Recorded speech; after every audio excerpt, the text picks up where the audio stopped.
Hürmetli aboneçiler, Xudo xolasa sizlar uchun yana yılı taza maşinalar qidirishda davom ettiribmiz. Matizimiz 2014-yilda ishlab chiqarilgan. Hozir bir qator tanishtirib o'tamiz. 2014 bo'ladi.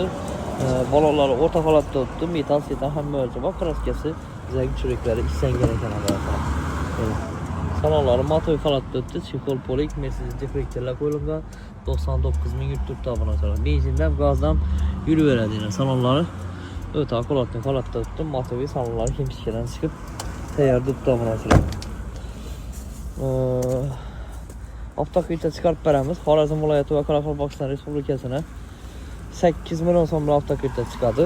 Oylik to'lovi 2 million 400, 2 million 500 dan doğru keladi obunachilar.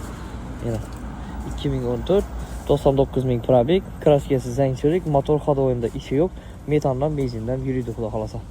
Yana shoshilib qolinglar, xudo xolasa bunday mashinalardan ko'p beramiz. Hamma rahmat.